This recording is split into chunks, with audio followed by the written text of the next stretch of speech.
anything that can just protect him and make sure he can actually get through the laning phase, it's going to be pretty easy for them realistically. But we're going to go into the first game of the very quick segue, but we're going to jump into the first live game of the day. It's Misfits Academy versus Diabolus Esports over on the red and blue side. It's going to be a ban of Tom Kench coming out from Misfits, as well as that Gangplank on Diabolus' side. No surprise, because that was one of the 100% pick bans from the other day, 100%. And every team that took it had such a safe bot lane, and they tended to take a hyper carry. I think one team took the Varus, for example, but there's no reason not to take that. Shikari played the Gangplank the other day, so also no surprise there. I was going to mention Zoe as a champion who's that big kind of X factor where people aren't really picking her or banning her, but there she is. They're taking her straight off the board, which means right now with the holy trinity of Ryze, Azir, and Zoe, and that's the big one for 0.5 being Galio. Yeah, I mean, will this be? Are they going to first pick the jungler here? Okay, they want to go for the Braum. This is just for Prospect going for the big playmaker. They've banned away the Tom Kench here, so maybe you have the Alistar or the Braum available, but clearly in their case, they're opting more to go towards that Braum. It's a bit more, I think it's more protection in terms of what the Alistar can bring. Yes, the Alistar's very good at disengaging and being a huge frontline tank, but in terms of actually keeping your AD carry safe, not always strictly the best. Once it's used that combo, that's him out and done for the rotation. Yeah, do they want to prioritize jungle here in that case? Just take something away from Misfits, and Afflict is actually playing in place now of Bimbo, so that's something to keep in mind. So they have a small roster change there, so we can't really talk about Bimbo in this specific matchup, but maybe they sub him in for that reason. Maybe they want to actually, against a stronger team like Diabolus, maybe they need Afflict, who maybe is a tank player. We're not entirely sure. We'll have to look at his matches too, but they are going to log it. They're going to have to pick AD carry here, because I mean, you've already got 2 bans and the pick over on the other side as well, so... Just going to want to make a quick observation. Afflict is actually Bimbo, so different idea. Excellent. So it is Bimbo. Nothing changes. Our whole storyline for the day hasn't been destroyed. We're okay in that regard. I'm interested to see what he chooses to opt to pick against the Sejuani, because he can go for the early impacts. And we've said a couple of times, for Misfits, it's going to be about the early pressure. If they can get ahead in the early game, it's going to really make it hard for Diabolus to get towards the late game. And if they go for the Azir here, alongside the Kalista and the Sejuani, that is one hell of a late game draft already. That is, and I'm not surprised that you take Ryze away from Larson, but I mean, like we say, Zoe, Ryze, Azir, and then we're chucking Galio there as well. We may as well. I mean, there it is. I mean, the rule out there, you're kind of just deciding, okay, do we want Azir or do we want Ryze? They've opted for the Ryze, give over the Azir here, and I'm interested to see. Camille is still the big player here. That no one's picked their top laner yet. Camille is a huge power pick right now. Are we going to try and get that first pick, Camille, here in the second rotation, or are we going to leave it open, if it is open, and kind of go into some kind of like secret pocket pick counter? That's what I'm interested to see how that strategy goes down. Yeah. Well, Igloo has played the Malphite already. So I was going to say, that's my thinking with this, is that he's waiting to... I was going to say he's either waiting to force it or they're waiting to ban it out here. With the Jace ban, I was thinking, well, it's going to be another aggressive top lane ban. Camille fits perfectly. It kind of gives Igloo the freedom to play what he wants to, I think. Poppy we've seen a couple of times. Might see that get picked up here today as well. Depends if they choose to opt for it. Shikari, he had a really good game on Gangplank, so I'd like to see him as well on something more carry-based. They'll have a good tank in the jungle from Afflict potentially. If they go too aggressive, then they'll be in a bit of trouble. This is basically all of the good top laners right now are kind of off the table, really. Yeah, Gangplank, Gnar, and Ryze, not Ryze, Camille, sorry, are like the big 3. So it's probably going to be one of those boring tank matchups top right now. I mean, getting the Azir and not Azir, sorry, Alistar into Braum is pretty standard as well. Yeah. When there's no Tom Kench, these are the next 2 go-to picks. Yeah, and you want to leave your top here so you can counter pick it right here. So you kind of want to force Misfits to pick it so you can get that favorable matchup top side. Because I mean, you already know what the bot lane is. You may as well just counter that here. So. What I really like is that there's a lot of pick at the minute on Misfits, and we've spoken again about that early game and making the plays and getting themselves ahead early on. With CC, that's exactly what they're going for. So going for that hard engage in the mid lane. Level 6 hits on this Varus and Braum. The jungler comes in. Hey, he's going for it. I was going to say, I'd like to see it. Okay, right. Okay, cool. Nice. Called that one. So Rengar isn't the pickup instead. It's actually going to be the Kazakhs, which is going to be taken into that Sejuani. This is a matchup we kind of talked about earlier. If the Rengar finds these tanky junglers, that he can kind of assassinate them. This is going to be the same kind of thing. They are going to lock in Shikari's Cho'Gath. Last time in Prem, what happened when Shikari got Cho'Gath? 20 stacks, 1 flash, 1 shot, CAD carry is his special. Yeah, I mean, they have left it over to counter this Cho'Gath here, but I mean, what do you do? Yeah, you just figure out the tank. There's not really any specific right there. There is a lot of talk about Sion at the minute in the top lane, and people saying he's sleeper OP, like people just don't, you can't do anything against him supposedly, and I guess the best place to take him is into a full tank like Shikari and the Cho'Gath.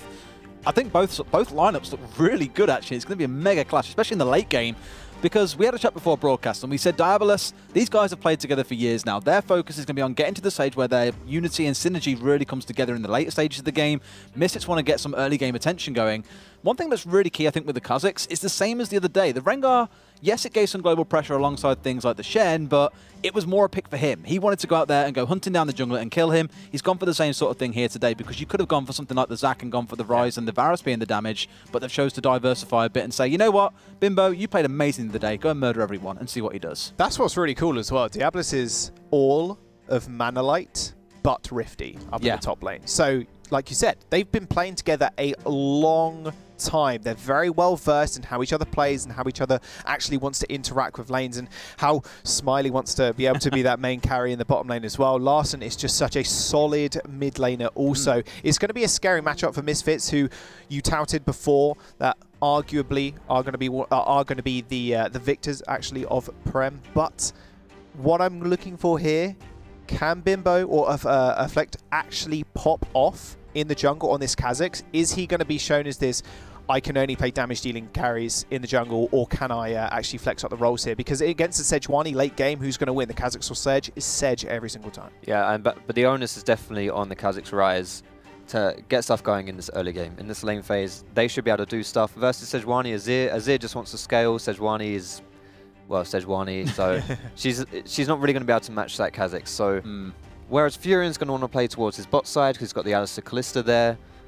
I think that he's going to struggle to find a place to gank, really. He's going to everywhere is so safe. Top lane, you'd look at maybe the Sion as the most ideal place to go, but it's a Sion. It's a huge tank. What's the point of really doing that, though? Do you try and get a Chofed? Okay. Yeah, exactly. Do you try and put your tank ahead and get the tank behind? I don't really feel like that's really worth it. I think your win condition, if your Diabolus is bot lane, and Misfits are going to try and play around that mid most likely. Yeah, it makes a lot of sense. One thing as well we should actually touch on is the fact that Sion is coming back. Is he going to take this unsealed spell book as well, run Ignite, go super aggressive on the Cho'Gath? Because if Cho'Gath gets behind, especially against someone like a Kalista who could just kite him for days, he is going to be a non-factor later on. It's spellbook or Comet, because the Comet with the E spam early game is just so obnoxious. You can't dodge it because you're slowed, so you're taking more and more damage from an already high base damage ability. In fact, I think his last nerf was the E, because people just played it all day long and it was far too obnoxious. Well, we are going to jump into game, though. Game number 1 of today. Live game, that is. Misfits over on the blue, Diabolus over on the reds. Two of the strongest teams in Prem right now, Foxdrop. Well, I mean, we've played one game. But they, absolutely. I mean, look at the undefeated 100% win rate right now. Insane record, right? Absolutely. Well, you know, Misfits haven't actually lost a turret yet in Prem. So, can they keep that rolling? You mentioned that Diabolus are going to want to play around that bottom side.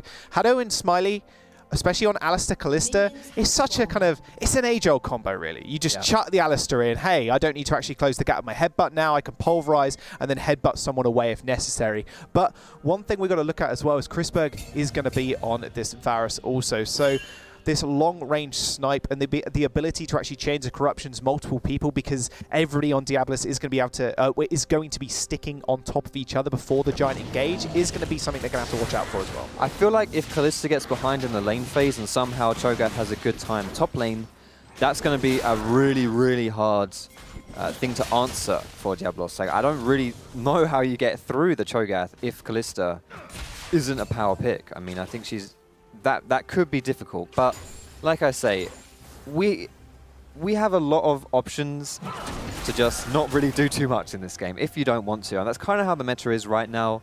A lot of things that are considered power picks, if you just farm up on them, you'll be fine. So I feel like Kalista is arguably one of the strongest AD carries, at least in the early game, and XD Smiley, mate, he's no slouch. If you want to get your AD carry ahead, I mean, he's certainly someone who will take that and run with it. So interesting to see how it goes. Well, Phil stopwatch man, as we have only 3 missing slots for the stopwatch, so when they come online it'll be even safer for these laners. One thing that has changed actually coming through these patches is the prevalence of being so safe. I mean, you're looking at games in LCK, USCS, and ALCS.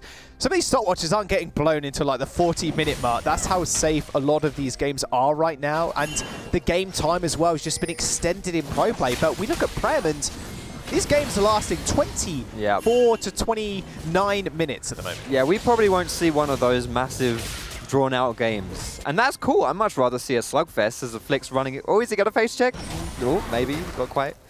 He got ward down, worth 50 damage for ward. Oh, yeah. Jumps away as well. Has got his double buffs. Fiorun hasn't actually taken his red buff just yet. Got an early teleport from Special into the mid lane after picking up that tip. What's interesting to note about this game as well, we were talking about the different lanes that people might want to be focusing on. Infernal Dragon. Whenever you see one of those on the map, it kind of changes things a little bit. We saw that with the TSM game last night in the NALCS, if you could bear to watch that 70-minute mess. But TSM got 2 kills at level 1. 2 kills at level 1, and they didn't even play around the Infernal Dragon. And that was one of the biggest criticisms of TSM that game, is that they had that advantage in the bot lane and they didn't use it to secure an Infernal Dragon, which is seen by most to be the best dragon in the game. So you have a strong, dominant laning bot lane in Alistar, Kalista. Are you going to try and force things around this bot side? Are you going to try and use that strength to get an Infernal? I mean, look, they're already pinging it. I mean, it's probably just there to put the old ghost behind the dragon. You can kind of bug it out so that you can like go back. Oh, like shift. Yeah. It's just like gives a little bit of vision, but it's just there realistically to actually just look over that dragon. Smiley and Haddo taking rather good control of the lane. Prosphere using this brush here, but if you look at the summoner spells choosing Diabolus, they've actually got that ignite in the bottom lane instead of that exhaust, so you know exactly what they want to do when they hit level 6 or when they hit their first item spike. They want to be able to get that bottom lane rolling. If they get an ignite onto Chrisberg, there's no way he's escaping a Kalista and Alistar. Yeah, I mean, like you say, it kind of just gives them away. They're playing their hand a little bit there by, we've got the ignite. I wonder what that means. I wonder what we want to do with that one.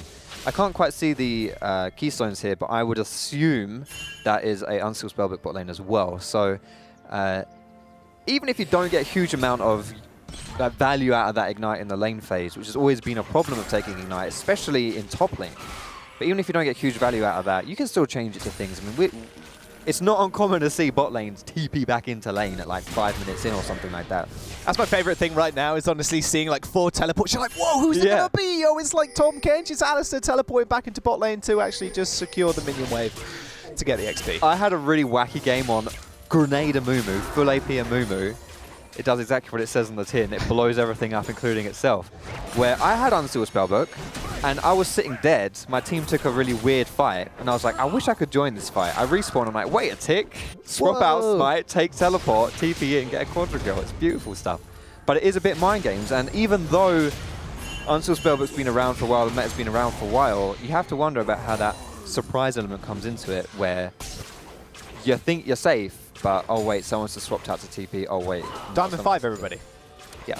It's teleport in with Amumu and then one-shot people. Grenade Amumu. Yeah. Kills Amumu, man. It's beautiful. Was it? Was it really? Well, it was something. Yeah. Something to behold. I'm sure the enemy team were a little bit confused at why Amumu's teleporting in and one-shotting people. Yeah. Well, that's the fun of it. Shikari actually taking away the blast cone there, away from Fiorun. Has got the dash, so the Arctic Assault will provide a little bit of defense if need be.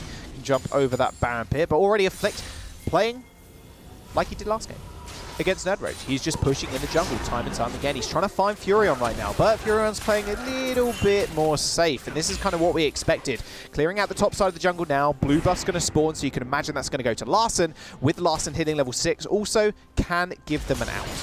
Yeah, I feel like if the game continues like this, then you're happy if you're Diabolus. That's what they want. If you're that Sejuani Azir mid-jungle duo, and you're going up against Kha'Zix Rise, yeah, you just come out even. I mean, you're going to scale ridiculously hard. Azir is probably one of the best hyper-scaling mid laners. So, yeah, I mean, if he just chills out at this stage of the game, I'm sure he's more than happy with that. And the only kind of question mark is that Kalista, very good early, but notably falls off a little bit. So you're kind of putting your eggs in the Larson basket a little bit. Not fully, just a little bit. Compared to if this, you know, if Kalista was like Kog'Maw or something like that, very easily be like, okay, let's just get late game, lads. Let's just chill out. But yeah, so that could be one of those things where sometimes you just have a little bit too much focus on one thing. XD Smiley, though, I'm not saying that he's not going to be able to do anything as the game goes on, and I'm sure he's going to be able to whip something out.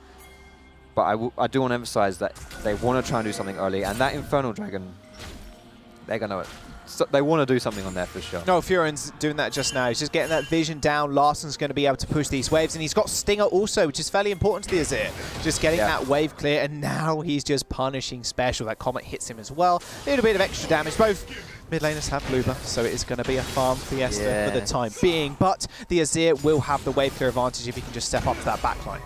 Yeah, definitely. And it'll be interesting to see. I feel like Misfits' composition is very good at kind of like flicking the switch, you know, and just going for something. Because with that, whenever you have Ryze in the mid lane, you appear very quickly to these kind of fights in like the river or something like that. So if something goes down, it's going to go down very, very quickly. And it's whether or not that happens around mid, which will be difficult, honestly, against a cleansed Azir. It would be a bit tricky because, you know, Ryze's setup just comes with rooting them and then just having the follow-up, right? So having that cleanse makes him a lot safer. But again, I mean, I feel like the biggest play, quote me on this one, right, Jaws? This is what's going to happen. Here's my crystal ball prediction right here. I'm going to write it down. Furion. Yep. In his eternal big arm, henchness, big brain kind of guy. Yeah. He's going to throw out that ultimate. Throw his ultimate, okay. The ball's a bit foggy here. I'm not sure where it's going to be, but he's going to throw it out, and that's going to be the first play of the game. There you go. Throws it out, play of game. Yeah, it's very specific. Yeah. Just like the horoscopes and astrology and all that. They are extremely specific. Yeah. Down to just how individual you are. Yeah, exactly. He's going to throw ult, play of game. Yeah. Overwatch style zooms in, like. Yeah, exactly. Play of the game. Furion Sejuani presses R. Feels good. A round of applause from everyone as it goes down. As soon as everybody on Diabolus pushes R, it's go time.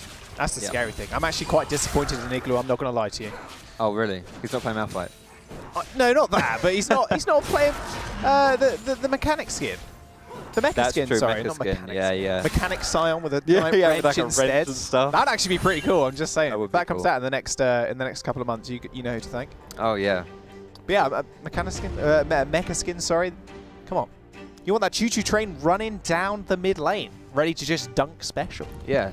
I mean, what would be really cool is if he just parked his buffs bot lane and just ult spot. I mean, who's a better dive than Kalista Alistar? Really? I mean, Alistar is indestructible, basically, with his ultimate up. And if they don't need him to initiate, because they have the Scion ulti to initiate, then you can also save your ulti to pull him out. So, that would be cool. That would be cool. How to play Kalista 1-on-1. And then you chuck Furion down there and he presses his ultimate, the crystal ball, it all comes together. The crystal ball has been unclouded, and now we are seeing clear skies. We're sensing. We're getting back into game, though. It's a brief pause. We are straight back into the action. I say action, we're 10 minutes in, nothing's happened.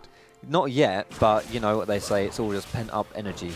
And at some point, it's going to explode with the Furion ultimate. Speaking of pent-up energy, how many people are taking Gathering Storm in this game? That's a question right now. Do you know the answer and you're quizzing me? Absolutely not. Okay. I'm guessing a couple at least. We see it sometimes on the supports a lot. Yeah. I mean, in the meta where games often go like 15 minutes plus right now, Gathering Storm's really good. It gives you a huge amount of stats.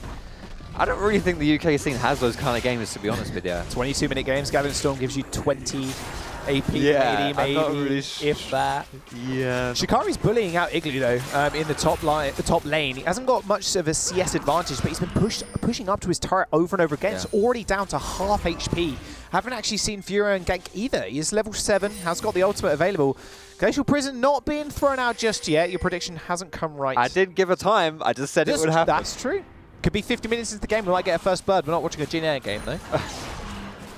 That is a good point you brought up about the tower health, though, the chip damage going down, because I mean this game is pretty stalemate so far, and like I say, you're kind of looking for these objectives or just little things on the map that will guide you to how you want to play the game, so to speak.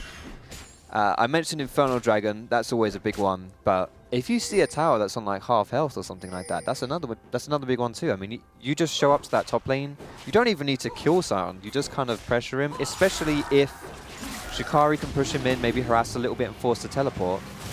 Then you can definitely get that tower, you force him out. But there you go. I mentioned Infernal Dragon. Yeah, Flick They knows know what's it's going on, happening. though. They do. Has popped a ward over the wall. He's going to be able to see it. Here he comes. Camo, though. Teleport's coming down from the Oh! Joker. He's going to get smited, but Larson takes it anyway. There's the With the Glacial ultimate Prism. first kill of the game. What did I say, mate? What did I say? He didn't get the kill. Larson got it, man. I'm not saying anything. But regardless of that first kill, first blood does go over to Diabolus. Snarly taking a lot of damage here. Prosper and Crisper pushing onto Haddo. But net gain for Diabolus, Infernal, and first blood. Very nicely done there by Diabolus. That is... It almost went a little bit hairy there. The Sejuani E smash smites combo, which is basically 2 smites in a row, left the dragon on 50 health. And yeah, 50 health is very tumultuous health bar right there. You saw Kha'Zix like reach up his talons ready to go for it, and then Larson's like, I wish we had a camera on you right now doing that. what my arms like. Oh, that's my fantastic. Kha'Zix impression. Don't know if you've ever seen Scoundrel's elastic slingshot impression. I have not Oh seen my it. goodness, that is something to behold. How does he do that? I don't. How that man moves his body, I just don't know. That's what I've heard. I told you though, the Sejuani ultimate. I mean, does that really count as the first play of the game? Because it was kind of the dragon, but either way, Sejuani ult, boom. Hey, he pinned him down. They secured first blood, shutting down Bimbo as well. So Yeah. Effect was the guy we kind of pinned it all on, saying this guy needs to carry from the jungle early on, so Misfits can kind of get rolling. But right now, Furion, he's taken the advantage in that regard. Sion in the bottom lane, by the way. Yeah, has got TP. I was just thinking that. I was like, what's happening? What's actually happening here? I think they're swapping lanes. Yeah, Maybe. that was. No turret's been taken though. It would have been nice if they could have somehow used the Sion ulti, like before they lane swap, because they definitely caught Shikari off guard. I mean, if you're watching Shikari, he was like in mid lane basically. He was kind of like, wait, what? I think he had a similar reaction to me. He wasn't really expecting that necessarily. Yeah, he's backing now as well. Yeah, I think now they've actually sensed the lane swap.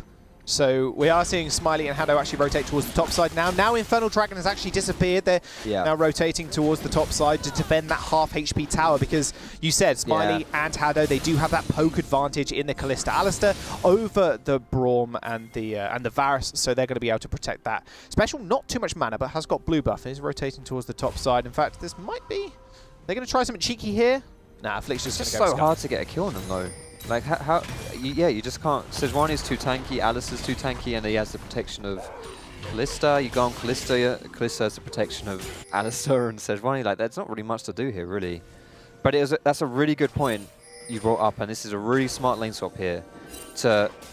You secure the Dragon bot side, so okay, there's nothing really sticking us bot side right now. Let's go top.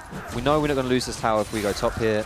Really smart to defend first. Crisberg is stepping up. Furion holding his finger over the arc. Glacial Prism hits him. There's the shield. Double Pulverize does come up. Teleport's coming through as well. Iglu's going to join the fray, but a nice stun onto the Alistair. Make sure he can't get anything. Prospect goes golden. Larson's going to come through as well. Doesn't have TP, no cleanse. There's a nice stun onto Furion. Crisberg gets him with a Chains of Corruption. Smiley has to heal away, but it's not to save his support. Haddo ends up going down. Larson inches too late. Special even came up here too. That's 2 kills for Misfits. Yes, that was really, really close. And I was thinking that was going to come down to whichever mid got the rotation first. But they might not actually be done. This is looking a bit cheeky here. Special moving forward. Oh, Smiley. Oh, Smiley. Flash from Special. Just finishes him off. Streamer shuffle in. Larson's actually going to flash over his own wall. He picks up one. Might be able to pick up a second, but Crisberg finishes him off with an auto attack. Very close. That was a little bit swanky there, but I don't really think that was worth it for Larson. He gets a kill, but he also gifts the kill over to the Varus, and there's like 3 assists going down there as well. Yeah, that was actually a lot closer than it looks, considering we're looking at, you know, 2 people dead, 2 for 0. The actual fight here is ridiculously close. Misfits have a very good skirmishing team, mostly because once Sejuani's used their ultimate, Kha'Zix is now giving so much more than Sejuani does. If we can see the river as well, Larson's coming up. He was actually first moving from Rise. And if he could have just got there a little bit quicker, but Special cuts him off, roots him down, and then a little bit of miscommunication here, a little bit of, I don't need to run faster than them, I just need to run faster than my AD carry, but Larson decides to go back in anyway. That was good. Misfits needed that, because honestly the way the game was kind of looking, especially after losing that Infernal, yeah, that was not. This wasn't the game they wanted. Now it is. Larson flashing over his own wall. That's the point when you're a mid lane carry and you're like, oh man, I'm going to pop off, dude, poggers. I'm going to flash over my wall. I'm going to dodge the stun from Prosper.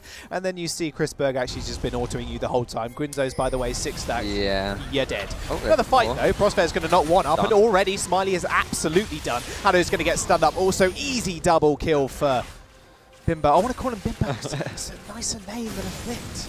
But he does get a double kill. Already 3-2 on this Kazakhs. Was 3-0 on that Rengar. Not quite the same scoreline, but still getting ahead early, making sure his other lane to win.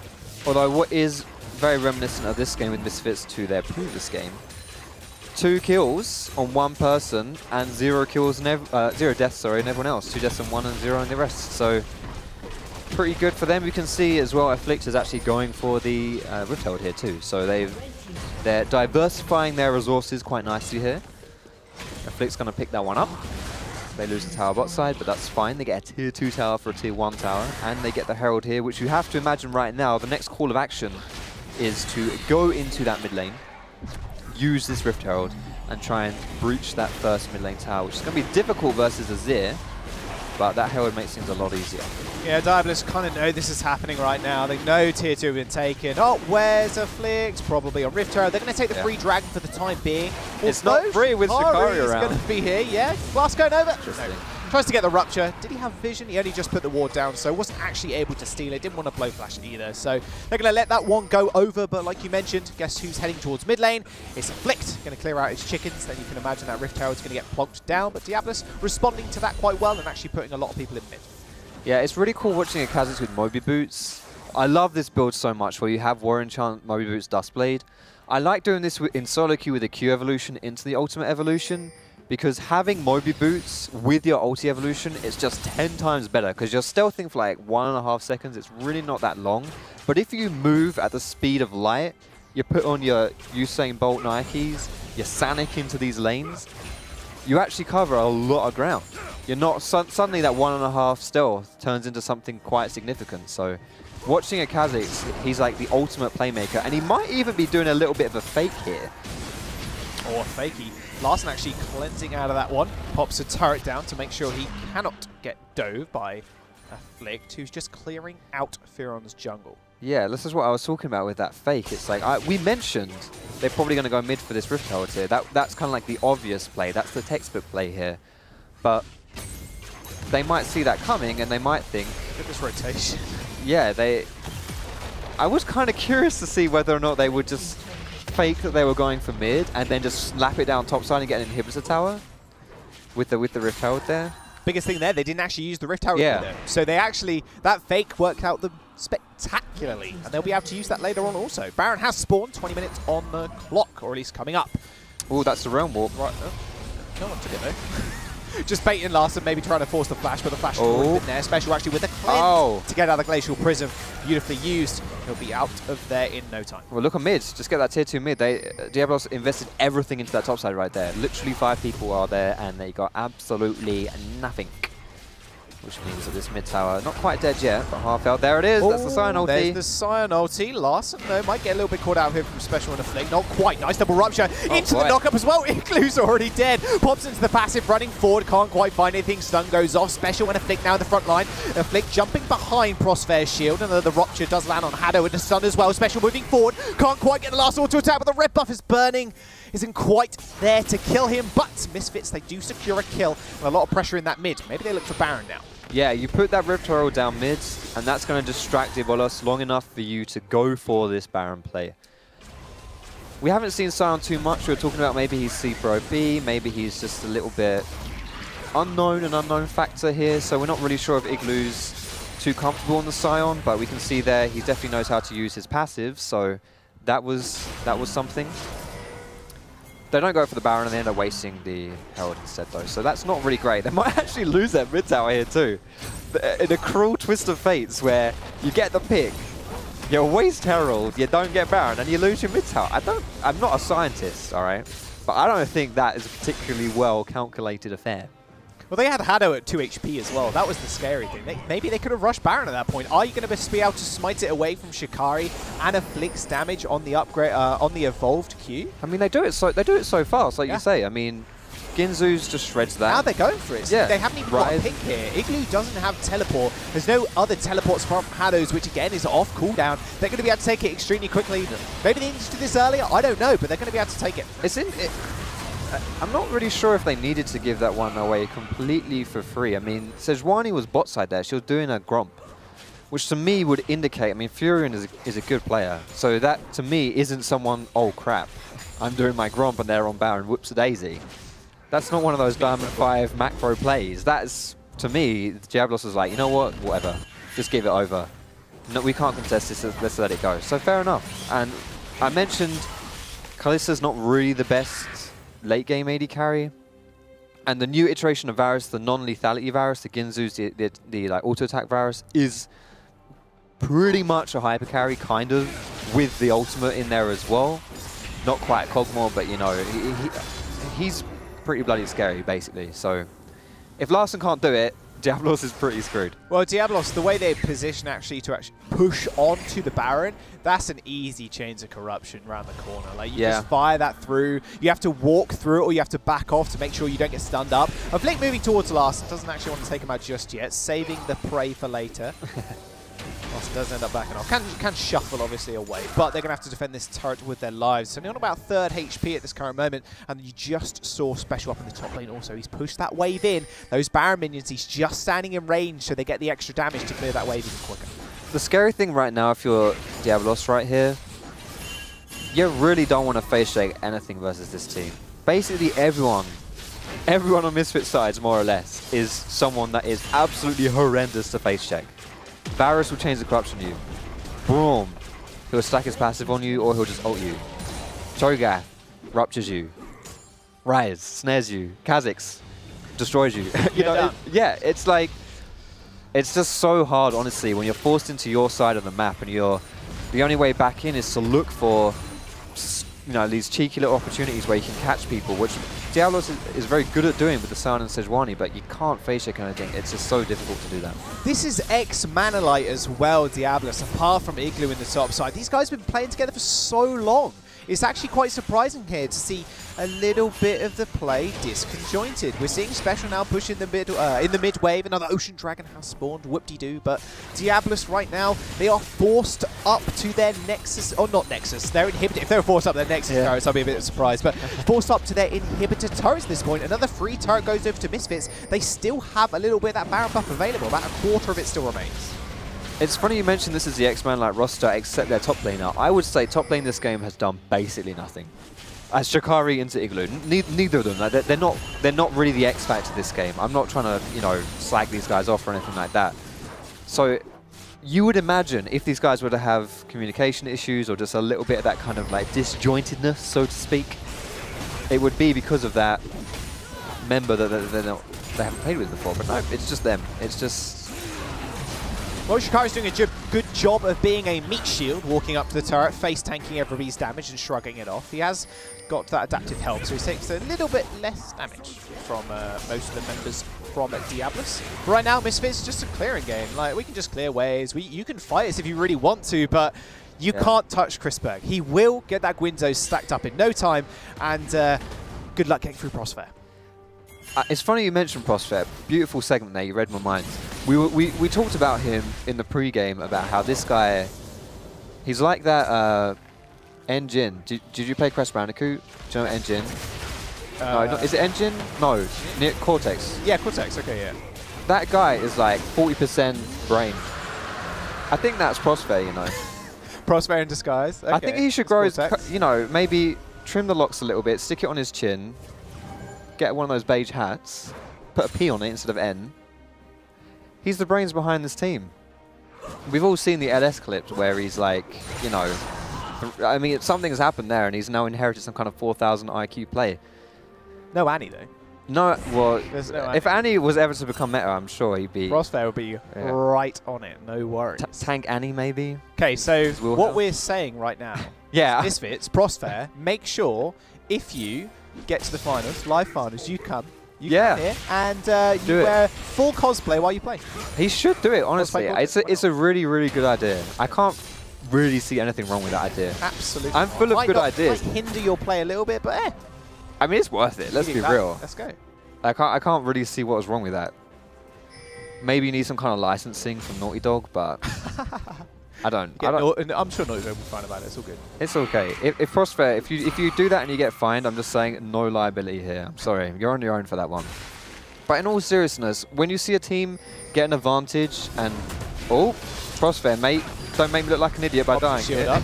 Nice Ghost Blade. Oh, Glacial Prism actually thrown out as a afflicted jump away from that preceding ability. But Diabolus now moving backwards. They know they haven't got that big form of engage. They're actually going to have to rely on Igloo now to make something happen, or if they throw Hado in, who isn't very tanky at this stage. We talked about the Sight Stones not being existent anymore, and that ability to free up an item space. Hasn't got any items to actually fill with that, That's true. space. He's got a potion.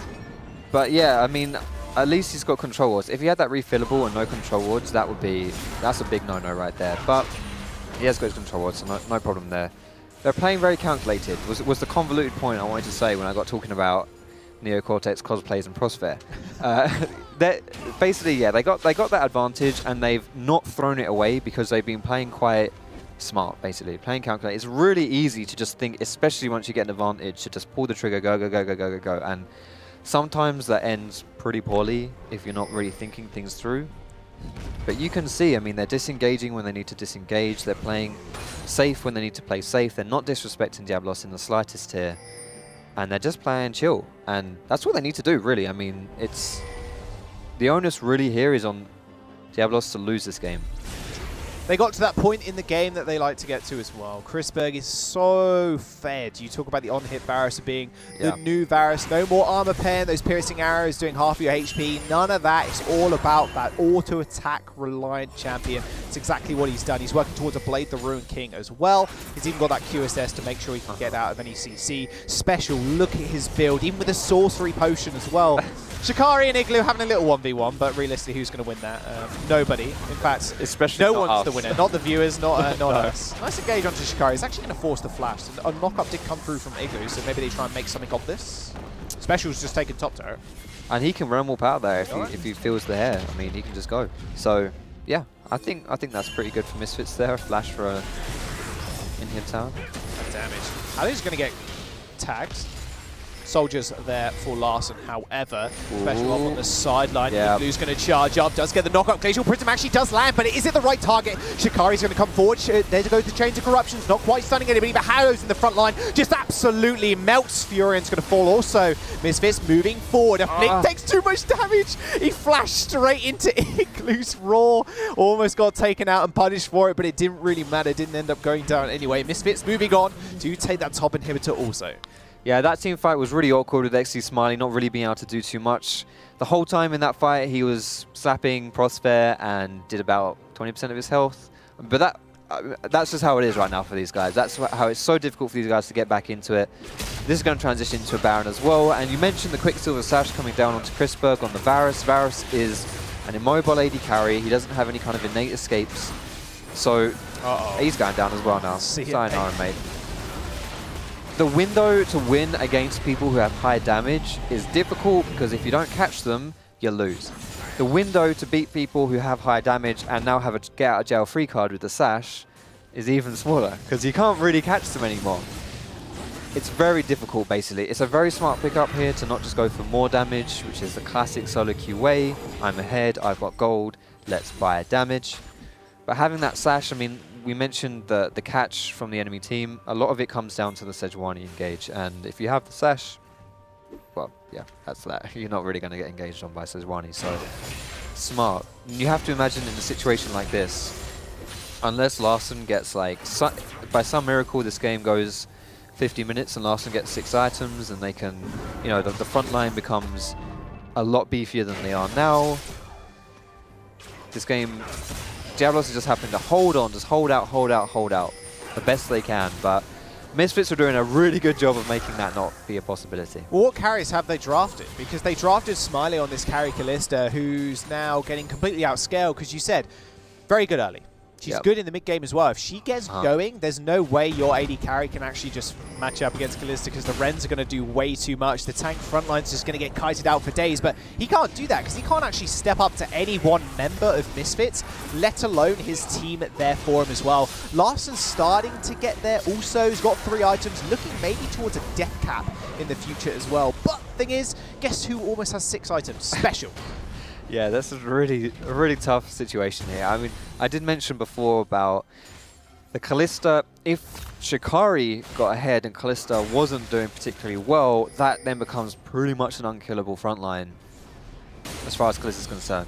Well, this game's gone so bad that it's not even the Cho'Gath that's at that point, it's the Braum that's at that point. So, really tough. Honestly, I feel like a bit out of place right here. Maybe I should take my headset off and go grab another cup of tea because there's not really much to break down. Diabolus is just hoping they can hold out as best they can, maybe catch someone out of position with the Sejuani ultimate, combo that in with a Scion or something like that, but that's really all there is to it. Just hold on for dear life.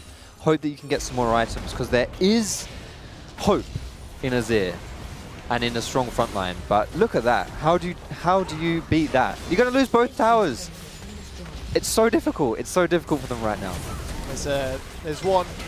Oh, Glacial Prism. Hang on a second. That could be it. The recall. Flicks in a lot of trouble, but nice from Prospect. Jumps straight in front of him with the shield. Does get the knock up, and already the inhib's going to fall. Igloo in the front line. Larson already out of there. Uses Zarima Shovel, and Special is just 1v1ing on the sidelines. A flick does end up falling, but at what cost? Igloo's going to get stunned up on the side. Chrisberg completely untouched. Goes golden underneath turret. Special may or may not be dead. Does end up falling, does trade his life for Liglu, but with Chrisberg, the Baron, and Shikari with the front line, there's not much Diabolus can do to save this game.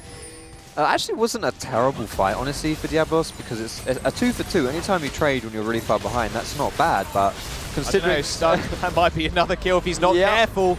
There's Chrisberg with the piercing arrow, does end up finishing him off, and they take the inhibitors to boot. 3 inhibs down, 33 minutes into the game. One of the longer games we've had in Prem at the moment, but it is looking all Misfits. Yeah. It's not looking like it's going to be one of the longer games for too much longer. Nope. For Diabolus, though, wave clear. At least, I mean, they've got pretty good wave clear, honestly. I mean, it's okay. Azir gets items, and suddenly you have really good wave clear. I mean, honestly, he is only 1 item away from being full build. Death cap, yeah. So finally. It's like, boys, hang on a second, hold my beer, easy clap coming up. I'm ready to rumble, but the Rise may one-shot me if he does get his hands on me. Just protect me from Rise. Yeah, protect me, but outside of that. Outside from that. And one of the reasons why Azir is actually considered quite a hyper carry, not just because of damage outputs, but he does it from really far away, so he should be relatively easy to protect. But on the plus side, let's try and look a little bit positive here, because I feel like I'm being a little bit too negative. It's a dark game, what can I say? But on the plus side, Diabolus doesn't need that much gold to get back into this game, because they only have 2 carries. Scion, Sejuani, Alistar, their frontline, their tanks, all their job is to catch people or protect. You don't really need items to do that necessarily. Obviously, items are great. The tankier you are, the better you are. But that's not a really core part of their comeback, so to speak. It's not... Basically, you got 2 people who need items. If it was the other way around here with the jungle matchup and Sejuani was on Misfits' side, and we were still in the situation we're in now, then that would be really bad, because Kha'Zix also needs items. If you can't assassinate people in Kha'Zix, you're screwed. So, to that degree, there is a shimmer of hope there. They are getting tanky. Yes. I mean, 2 Gargoyle Stone Plates could be enough to save the day. We'll have to wait and see. I think, again, it's kind of all on Smiley. Just chuck Haddo in. If they can get a knock-up onto Special, get those Ren stacks building up, and maybe even try and take out Chrisberg first, maybe they have a hope in this game. They are looking for a small engagement here. Glacial Prism is going to land. It's going to land on Prospect, the main tanky unit of the front line. But Smiley's in a lot of trouble at the back. Does get headbutted upwards. Brings Haddo straight back in. Teleport from Shikari. He's running forward. There's the Emperor's Divide to try and get him out of there, but a teleport coming through from Special. Nice delivery system. Takes out Smiley. Another easy clean-up kill. Double kill for Chrisberg, and that will be Misfits. They are just going to slay Diabolus, take down both other turrets. Nexus is going to fall also. 17-4 in a very one-sided game. As soon as it exited the laning phase, Foxtrot, it really just kept on rolling. Afflict, what did we say about him? gets his lanes going. 8-0-9 on the Varus. Not much you can do from there. Really tough game as soon as they start getting ahead from Misfits. Ryze, Varus, great carries there. And what can you do? I mean, if you catch one of